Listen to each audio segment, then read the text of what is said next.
राधे राधे महाराज जी। महाराज जी, आप प्रत्येक दिन एकांतिक वार्तालाप में अनेक प्रश्नों के उत्तर देते हैं, लेकिन जब आपके मन में कोई प्रश्न आता है तो उसका उत्तर आपको कौन देता है? आप अपने प्रश्न किससे करते हैं? हमारे प्रश्न ही नहीं रह गए बच्चा, हमारे कोई प्रश्न ही नहीं रह गए बच्चा, तो उत्तर कहां से आवे? प्रश्न ही नहीं है ना कुछ जानना है ना कुछ पाना है, तो प्रश्न किस बात में होते? इसी बात में होते, कुछ जानना हो या कुछ पाना हो। अब हमें कुछ पाना नहीं है और कुछ जानना नहीं है। साध्यम राधा साधनम यस्य राधा।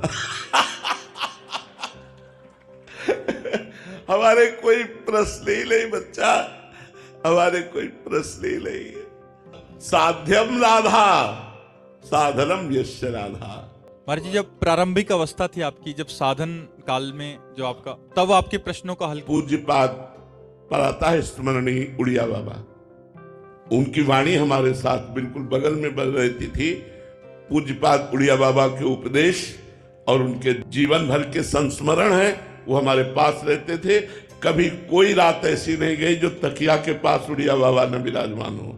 हमारी तकिया के पास उड़िया बाबा सिराने विराजमान, चल रहे हैं तो उड़िया बाबा के उपदेश, जब कभी कोई तो उनके उपदेशों। हमारे सन्यास मार्ग के आदर्श उड़िया बाबा, भक्ति मार्ग के आदर्श पूज्य भाई जी से हनुमान प्रसाद पोद्दार जी, और प्रेम मार्ग के आदर्श हरिवंश महाप्रभु, इन्हीं की कृपा से ये यात्रा पूर्ण हुई है। अब कोई प्रश्न नहीं रहा, अब कोई जानना या पाने संबंधी, साधन साध्य संबंधी कोई प्रश्न ही नहीं रहा।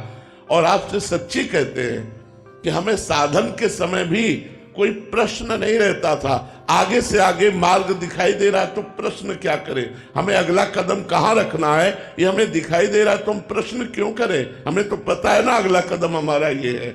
वो अंदर से सदगुरुदेव भगवान हमें उपदेश देकर अगले कदम के लिए मार्ग दिखा देते तो प्रश्न ही नहीं रहा। बस केवल पहला प्रश्न गुरुदेव से था कि हमारी साधना क्या होनी चाहिए। प्रारंभ में जब 13 वर्ष की अवस्था में गुरुदेव से जुड़े थे तो उन्होंने कहा, बच्चा, जैसे ये किसान 2 बजे रात्रि के उठ करके हल जोतना शुरू कर देते हैं और सुबह तक अपने खेत को जोतते हैं, फिर खाया फिर लग गए, ऐसे भजन करो। 2 बजे रात के उठो और माला लेकर भजन करो। गुरु कृपा से 1 बजे रात के उठना शुरू हुआ था, बचपन से लेकर अभी तक वही दिनचर्या चल रही। और गुरु ने आदेश किया था भजन हर समय निरंतर होना चाहिए, उसी के लिए प्रयासरत आज भी हैं और पूरा जीवन हो गया। तो हमारे लिए कोई नवीन प्रश्न ही नहीं रहा। हमारे गुरुदेव ने हमें ऐसा मार्ग दे दिया जो हर कदम हमें आगे दिखाई देता था कि मेरा पैर इस जगह पड़ना चाहिए, तो प्रश्न की कोई और अब तो कोई प्रश्न की जरूरत ही नहीं है, क्योंकि हमने इशारे से आपको बता दिया, साध्यम राधा साधनम यस्य राधा।